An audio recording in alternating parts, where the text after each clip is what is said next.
adestramento de cães foi proibido em Belo Horizonte. Isso pode ter consequências para todo o Brasil. Pois é, galera, esse é aquele tipo de vídeo que a gente não gosta de fazer, mas que é bastante necessário. Então já dá um like no vídeo e se inscreve aqui no canal. E aí, galera, beleza? Bom, já faz algum tempo que existe uma certa pressão política contra os adestradores, e vez ou outra aparece alguma lei que deixa a vida dos adestradores ou dos criadores de cães bem mais complicadas. Mas essa aqui realmente foi bem estranha, porque a justificativa da lei seria exatamente acabar com a violência no adestramento, mas ela basicamente impossibilita qualquer tipo de adestramento que existe. Então eu vou citar para vocês alguns tópicos dela, utilizando como base um artigo que saiu na CNN, que ele tem alguns tópicos sobre essa lei. Mas claro, eu também li a lei e esses tópicos eles estão bem resumidos, tá? Até por isso que eu vou utilizar eles aqui pra gente. Eu vou deixar também o link aí da reportagem da CNN sobre isso, mas claro, nessa reportagem eles concordam com a lei e eu, no caso, discordo, tá? Só estou utilizando os tópicos que eles utilizaram, né? Os principais tópicos dessa lei. Mas vamos lá, né? Sobre as questões físicas, né? Sobre os castigos físicos. E eu vou começar por um tópico que eu concordo, tá? Acho que é o único tópico dessa lei que eu concordo. Amarrar corda à virilha, às orelhas ou às patas para aplicar pressão, desferir tapas ou pontapés. Ou seja, isso é proibido. Esse é o único ponto aí dessa lei que eu concordo, tá? Realmente amarrar uma corda à virilha do animal, às orelhas ou às patas não faz nenhum sentido, né? Principalmente desferir tapas ou pontapés, né? Isso aí não faz nenhum sentido. Se você já treinou algum cão, você sabe que isso, primeiro, que não funciona, né? E segundo, também que é uma brutalidade, tá? Agora vamos aos outros tópicos, né? Tópico 2. Usar colar que emita corrente elétrica, conhecido como e-collar ou colar de choque. Bom, esse ponto aqui é polêmico, tá? Tem gente que é a favor, tem gente que é contra o colar de choque. Mas é importante dizer, tá, que esses colares, eles têm um nível, tá? Então, assim, os colares mais caros, os colares de choque, os que realmente funcionam, tá, os que são bons, você consegue regular o nível. Então, você pode desde colocar um choque bem fraquinho, que o cachorro nem vai sentir, até realmente colocar um choque que poderia machucar o animal. Então, nas mãos de um profissional que sabe utilizar, que vai utilizar aí no nível correto para não machucar o animal, essa ferramenta pode ser útil para o adestramento, tá? Então, obviamente que eu sou contra a proibição dela, tá? Embora eu entenda que uma pessoa que não entende de cães utilizando essa ferramenta possa acabar maltratando o cachorro, mas um profissional experiente vai saber utilizar de forma que não machuque o cão.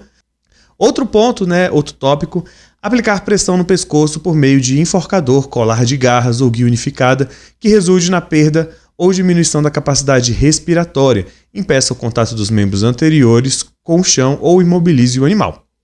Então, até aqui eu acho que talvez alguns de vocês até estejam concordando com a lei, tá? Mas calma que a gente vai ver uns em seguida que são realmente bem complicados, que aí eu já duvido que alguns de vocês concordem, tá? Esses aqui físicos, talvez alguns de vocês até achem necessário, tá? No caso, eu também discordo desse, tá? Porque essa questão de diminuição da capacidade respiratória, ela acaba sendo um pouco subjetiva, tá? Às vezes, de fato, o cachorro ele puxa, né, contra você e aquilo ali poderia ser configurado, né, como diminuição da capacidade respiratória do cão. Então, eu acho isso aí um pouco subjetivo, então acho perigoso, né?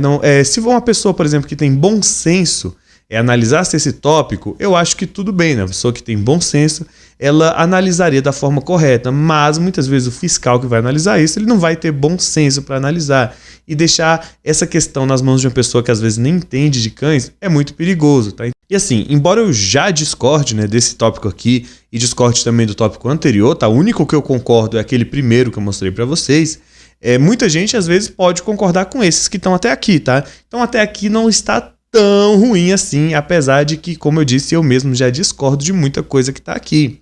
Mas a gente vai para os outros que são realmente problemáticos e que podem englobar basicamente qualquer tipo de adestramento, tá? Inclusive, até a linha de adestramento positivo, tá? Muita gente que faz essas leis, na verdade, eles não gostam das linhas de adestramento mais tradicional e da linha ali no meio termo, né? Geralmente eles são mais voltados a linha que seria puramente positiva, mas algumas dessas questões de violência psicológica, elas atingiriam todas as linhas de adestramento, inclusive até mesmo a linha positiva de adestramento, impossibilitando qualquer tipo de adestramento de cães, tá? Então, se você é adepto de um adestramento mais tradicional, se você é adepto de um adestramento mais no meio termo, se você é adepto aí de um adestramento mais positivo, esses tópicos que eu vou mostrar para vocês, eles impossibilitariam qualquer linha de adestramento. Mas vamos lá, né? Vamos para o primeiro tópico. Esses são sobre violência psicológica, tá? Eles não são mais sobre violência física. Mas vamos ao primeiro tópico aí, tá? Provocar um comportamento com o intuito de, consecutivamente, aplicar correções que violem sua integridade física. Então, por exemplo, se você tem um cachorro que avança em outros cães, você não vai poder trazer algum outro cão aí para você conseguir corrigir, né? Você não vai poder passar do outro lado de um cão para você ver a reação dele, para você corrigir, porque você vai estar provocando o comportamento para você conseguir corrigir ele, né? Então, eu não sei exatamente como se corrigiria algo se você provocar um comportamento do cão, para que você consiga lidar com aquele comportamento. Ou seja, você vai ter que esperar o cachorro dar na cabeça dele de fazer aquele comportamento sozinho. Porque se você está andando do lado de um cão e você sabe que aquele seu cachorro ele ressente outros cães, ele não gosta e você quer corrigir, bom, no caso você já está provocando, pelo menos no meu entendimento você já estaria provocando, então já cairia aqui, então já fica complicado. Esse primeiro já é complicado, muita coisa já poderia cair aqui, tá? Vamos ao segundo tópico. Prender um animal no espaço restrito e inadequado para que aprenda a ficar sozinho, deixando em estado de desespero. De novo, problema na subjetividade. O que é um estado de desespero, né? Por exemplo, se eu vou ensinar o meu cão a dormir numa caixa de transportes e ele começar a chorar, isso é um estado de desespero? Porque se for, é muito difícil aí que você ensine o seu cachorro a dormir em qualquer local, né? Você não vai poder deixar ele solto no meio da casa, porque se você deixa num local diferente do local onde você está, aquele cachorro vai começar a chorar, né? Então, esse espaço restrito também não é bem delimitado, o que já é um problema. E essa questão de estado de desespero é muito subjetivo. Então, assim, ensinar um cachorro a dormir numa caixa de transportes, por esse tópico aqui, já está impossível. Você já não vai conseguir fazer, tá? Porque o que você vai fazer para o cão ficar na caixa de transportes sem chorar ali no começo, sem se incomodar no começo? Se você der um petisco, você vai estar reforçando o choro do cachorro, que é pior ainda. Então, assim, não daria mais para você ensinar um cão a dormir numa caixa de transportes, por conta desse tópico aqui. Mas vamos ao próximo. Usar estalinhos, biribinhas ou similares para amedrontá-lo. Bom, esse tipo de adestramento ele está um pouco em desuso, tá? Antigamente era muito comum mesmo utilizar estalinhos e biribinhas, né? Como o pessoal fala, para você corrigir um comportamento de um cão. Hoje é mais difícil de se ver. Já faz muito tempo que eu não vejo nenhum adestrador utilizar essas técnicas, tá? Geralmente eu vejo eles utilizando outras. Contudo, caso seja necessário em alguma situação, eu acho que isso deve sim estar no arsenal de um adestrador, tá? Eu acho que se for, às vezes, alguma situação específica que a gente nem pensa agora, exige talvez o uso de um estalinho ali, né? Lembrando que o estalinho ele não machuca o cão, tá? O som não é tão alto, tá? Não é igual aquelas bombinhas, tá? É um som baixo.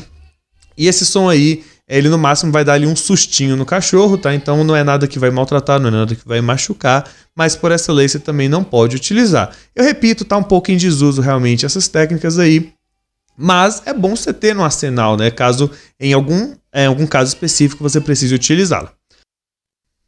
Próximo tópico, privá-lo de alimento ou de água por mais de 24 horas com o intuito de aumentar a motivação para treinar. Bom, se esse tópico estiver se referindo só à motivação para treinar, seria totalmente possível seguir esse tópico, tá?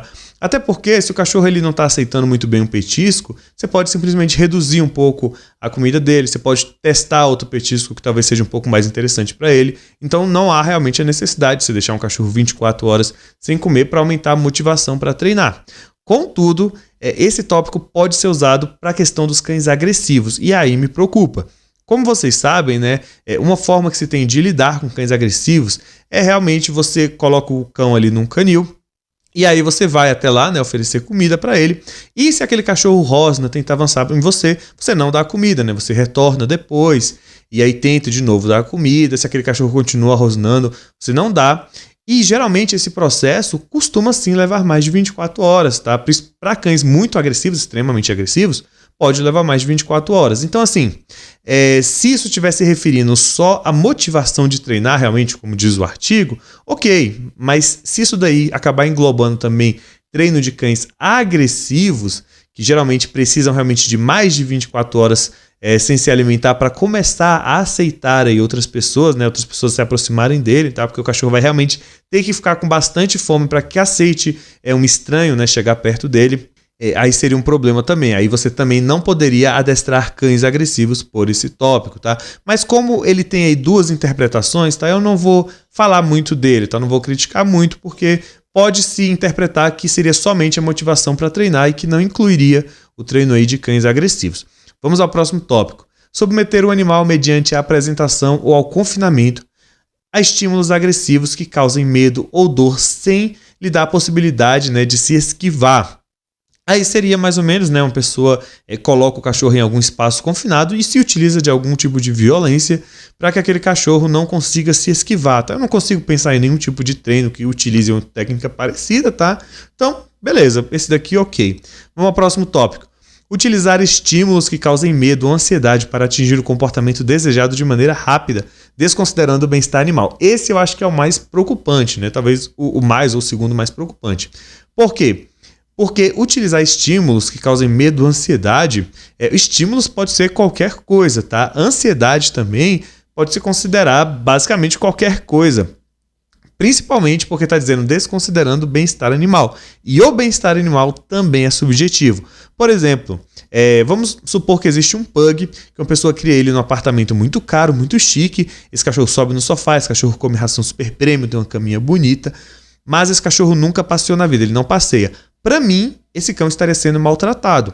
Só que para muita gente, esse cachorro estaria tendo a vida ideal, tá? O melhor tipo de vida para um cão. Ou seja, se para mim aquilo é maus tratos, às vezes para outra pessoa aquilo ali está visando o bem-estar animal. Então, isso de bem-estar animal é realmente um ponto muito polêmico, em que existe muita divergência de opiniões, tá? Por exemplo, tem gente que acha que usar um enforcador é desconsiderar o bem-estar animal. Já tem pessoas como eu que consideram que a falta de passeio é muito pior do que você utilizar alguma ferramenta que vai ter algum desconforto no animal, tá?